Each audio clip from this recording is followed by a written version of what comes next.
Thanks so much for joining us for CBN News Today. I'm Ephraim Graham. And I'm Charlene Israel. High-stakes diplomacy today as world powers look for ways to calm the crisis in Ukraine. U.S. Secretary of State John Kerry meets with Russian and Ukrainian leaders in Paris, while NATO holds an emergency meeting in Brussels. All this in light of Russian President Vladimir Putin's takeover of the Crimean Peninsula and hints that he might move on eastern Ukraine as well. As George Thomas reports, there's been a sudden explosion of pro-Russian demonstrations across that part of the country. We drove 6 hours from Kiev to the industrial heartland and Ukraine's second most populous city. Here, many ethnic Russians want nothing more than to see Moscow invade and take control of eastern Ukraine, as they did the Crimean Peninsula. Only Russia's President Vladimir Putin can save us from the illegitimate government in Kiev. For several hours Tuesday, riot police blocked all roads near Kharkiv's city hall, as pro-Ukrainian and pro-Russian demonstrators continued their almost daily face-off.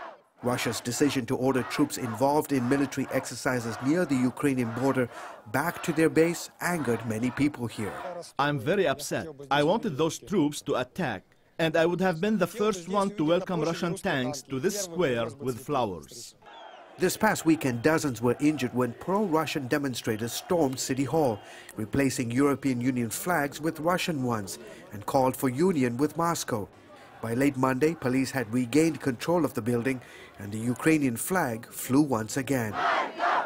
But it isn't stopping protesters. The majority of the folks who've gathered here, many of them are pro-Russian, have called on their supporters to continue to gather in front of City Hall every night at 6 p.m. until this crisis is resolved in their favor. How is the church praying today for... Denis Sinelnikov accuses Moscow of instigating the protests to create a reason for a broader invasion of Ukraine. Sinelnikov, a Christian, was filming at a pro-Russian demonstration when police arrested him. We met him shortly after his release. There is a majority of ethnic Russians who want Moscow to invade, but the majority of these protesters are being sent from Russia to stir up problems. In the last few days, 11 cities have witnessed sudden eruptions of pro-Russian demonstrations. At the borderline, a united country. Something of extreme concern to Ola and Lena. I just don't like it that we have so much hostility in our city. Somebody for Russia, somebody for Ukraine. I just don't like it. I want people to live in peace. We don't want war with Russia. We're brothers. We need to get along with each other. Kharkiv is only 20 miles from the Russian border. President Putin said Tuesday he hopes he won't have to use force in this part of eastern Ukraine, but left all military options open to protect ethnic Russians from violence. George Thomas, CBN News, Kharkiv, Ukraine. And Dr. Paul Botticelli, Executive Vice President at Regent University, he also served in the George W. Bush administration, joins us now. So why should Americans care about what's happening between Ukraine and Russia right now? I think unlike a lot of places in the world where we hope we can just ignore it, this is important because it's on the doorstep of Europe. Ukraine really is Europe, and this is the last barrier of countries, the ring of countries before Russia is actually touching NATO members.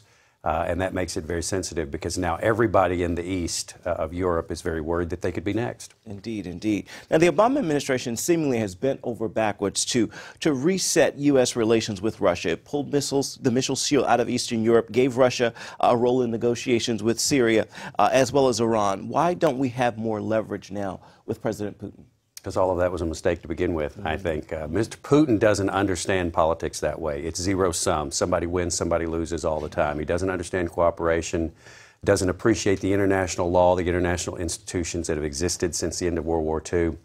And he understands force and the control of territory, and that's what he should have understood. President Obama should have understood from the beginning, I think. In light of what you're saying there, some say that Putin is acting so boldly because the U.S. has shown weakness with Syria as well as Iran. Do you think that's the case? I think that is true.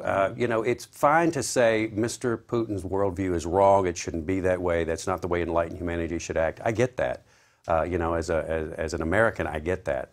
But he's not that way. He really is a power politics guy. You have to meet him where he is, otherwise he'll run all over you.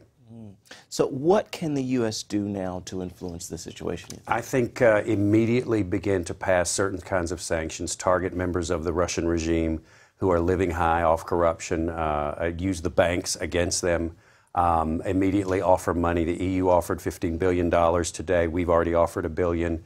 shore up those things. And other things the president's done. The president has slowly gotten tougher over the last few days. I think he should be even tougher. And I think a little saber rattling would be in order. Some ships in the Black Sea, perhaps, some troop movements in some places. What is the risk of a stronger Russia, a bigger Russia? I think the risk to the United States is not direct. In other words, the risk is to European countries that were formerly in its orbit, are back in its orbit, and it puts sort of a damper on Europe and its trade and its support for the free world. That's the big problem for us, and that does cost in the end. All right, indeed. Thank you so much for your insight, Dr. Paul Bonicelli. Appreciate your time. Pleasure. Thank you. Israeli Prime Minister Benjamin Netanyahu says he will do whatever it takes to defend Israel from the threat of a nuclear Iran. Speaking at the American-Israel Public Affairs Committee's conference in Washington Tuesday, Netanyahu restated what he told President Obama at a White House meeting earlier this week. He added that Israel is prepared for peace with the Palestinians, but that Mahmoud Abbas and the Palestinian Authority must first recognize Israel's right to exist as a Jewish state. The land of Israel is the place where the identity of the Jewish people was forged. It was in Hebron that Abraham bought the cave of the patriarchs and the matriarchs. It was in Bethel that Jacob dreamed his dreams. It was in Jerusalem that David ruled his kingdom. We never forget that, but it's time the Palestinians stop denying history. Netanyahu says if the Palestinians and surrounding Arab nations would accept Israel's existence, Israel would make its cutting-edge technologies and innovations available to its neighbors, benefiting the entire region. A German homeschool family will be allowed to stay in the U.S. permanently. The Supreme Court refused to hear an appeal from the Romaikas. Now the Department of Homeland Security announced the family has been granted indefinite deferred action status. This means the Romaikas can stay in the U.S. permanently unless they commit a crime or violate the terms of their status. In 2008, the family fled Germany because the state threatened to take their children away if they did not enroll in public school. A new poll shows many Americans shifting their stance on gay marriage. The ABC News poll shows that 59% of Americans now support gay marriage. Only 34% of Americans are opposed to gay marriage, and 81% say businesses should not be allowed to refuse service based on religious beliefs to gays and lesbians. And Kentucky will have to hire outside attorneys to appeal a recent court decision favoring gay marriage in the state. That's because the Attorney General there says he will not fight the order recognizing same-sex marriages from other states and countries. A federal judge ruled last month that Kentucky's voter-imposed ban on recognizing such couples violates the Constitution. Tuesday, Kentucky Attorney General Jack Conway said to appeal that ruling would be to defend discrimination. The state's governor says he will hire outside counsel for an appeal. The Washington, D.C. City Council has voted to decriminalize marijuana. That means residents who possess less than 1 ounce of pot would no longer be charged with a crime. Smoking marijuana in public would still be illegal, though, and the law would not apply on federal property such as the National Mall. D.C. Mayor Vincent Gray plans to sign the measure. The Obama administration has taken a hands-off approach in states where voters have legalized pot. But on Capitol Hill Tuesday, a top U.S. drug enforcement official urged Congress and others not to abandon scientific concerns over the drug. As a former educator, as a law enforcement official for all these years, I have seen the devastation that marijuana has caused not only on individuals, on families, and communities. And so far, 17 states have decriminalized pot possession.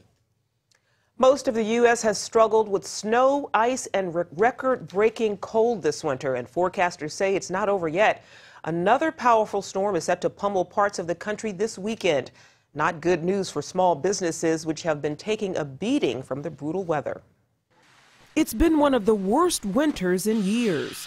Ice and snow, traffic stuck on frozen roads, and some of the coldest temperatures Chicago has ever seen.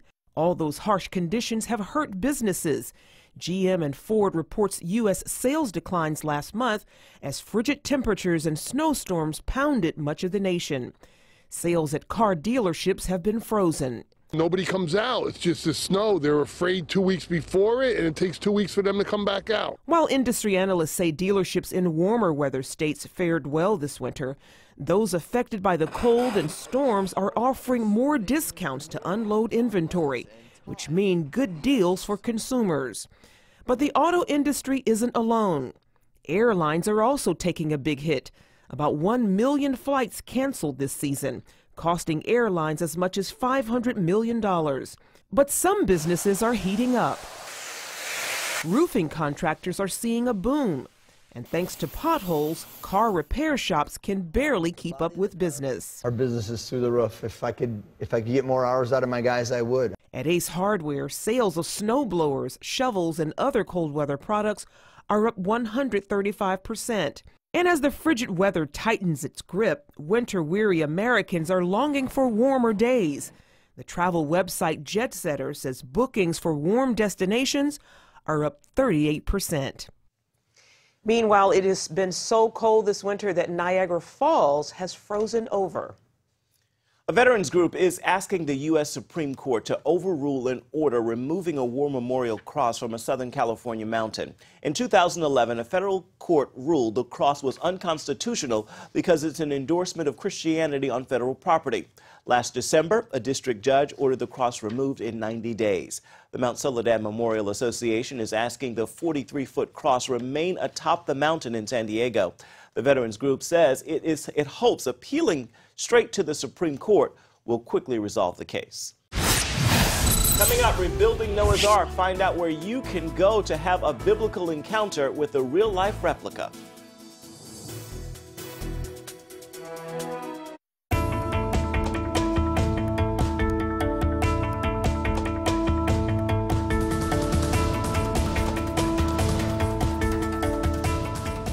In a move to appease religious movie critics, Paramount Pictures is adding a disclaimer to their promotional material for the new movie Noah. The message reads, "The film is inspired by the story of Noah. While artistic license has been taken, we believe that this film is true to the essence, values, and integrity of a story that is a cornerstone of faith for millions of people worldwide.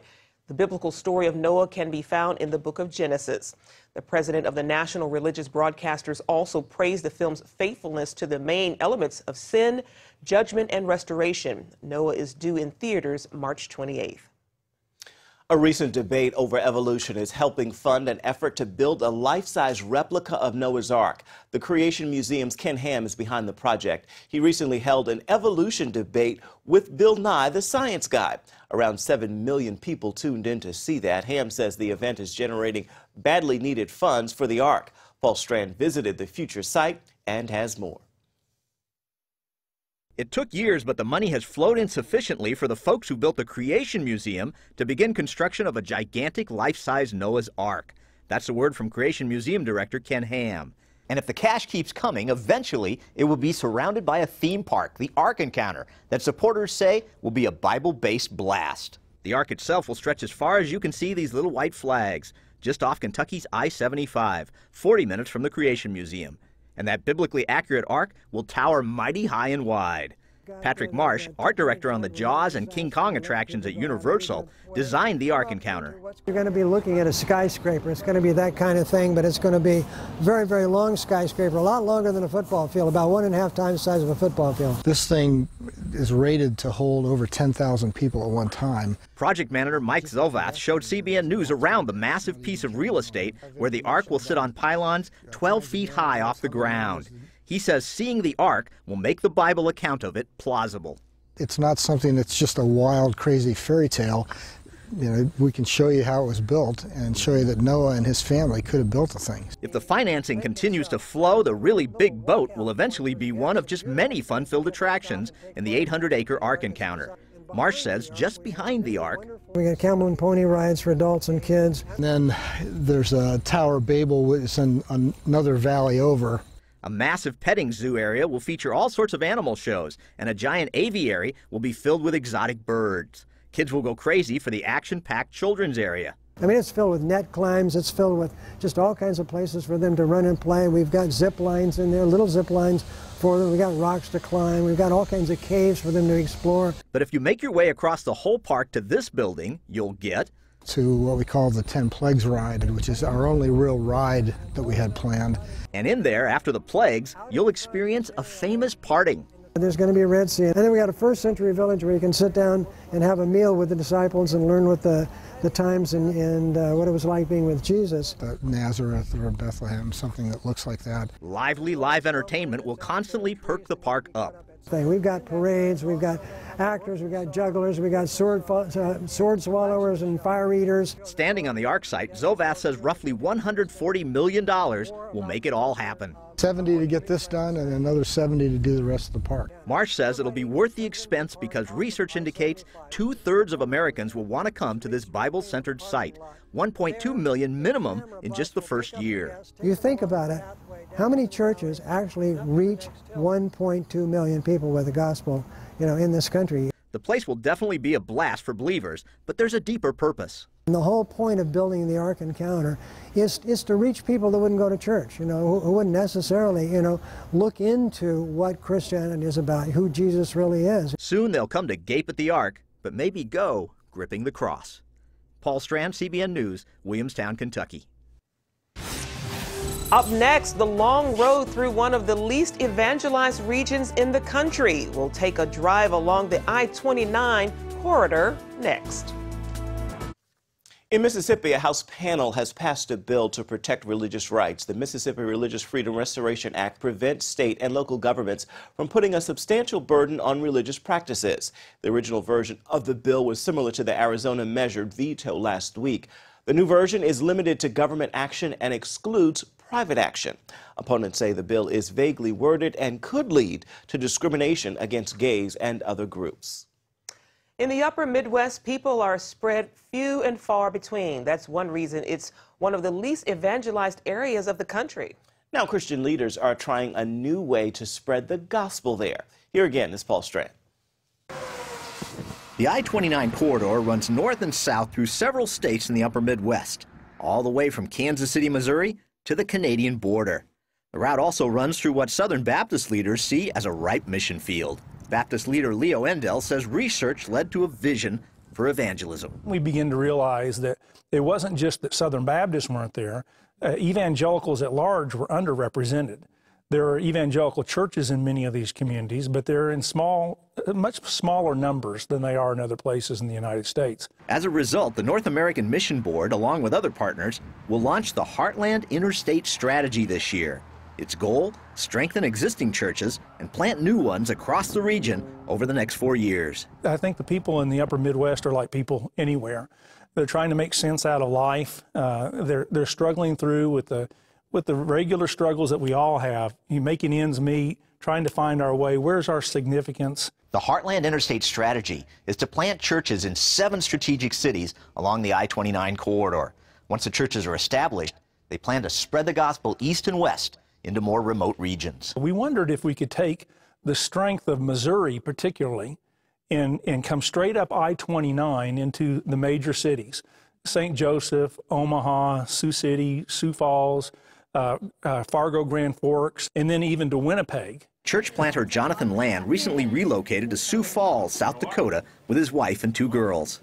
In addition to a strategic target, Sioux Falls is also the biggest city in the Dakotas. We made an intentional effort to have volunteer teams help us canvass areas, knocked on doors, introduced ourselves as a church. This is who we are. We love the city. We're excited to be here. Want to bless you. Land told CBN News his vision for reaching the upper Midwest comes straight from the Bible. Our passion came from the book of Acts, and so we wanted to be a part of a biblical church. We wanted to see the gospel go out in an area that maybe had either been impervious to it or completely unaffected by it. Mark Elliott, who helps in the overall planting strategy, says the key for a strong church foundation always begins with prayer. I think the critical #1 piece is just pray for the spiritual needs in the area, pray that Lord would raise up leaders for the harvest and from the harvest. While the Heartland Interstate Strategy is still in the beginning stages, church leaders hope a major push planned for the fall could ultimately help fulfill the Great Commission. We see our role here in Sioux Falls as just one little piece of this amazing thing that God has been doing among the nations. His glory is going to be known among everyone. Paul Strand, CBN News. His vision comes straight from the Bible to reach God's people. Indeed, taking the gospel to the ends of the earth. That's what it's all about. All places, Amen. indeed. Stay with us. We're coming right back.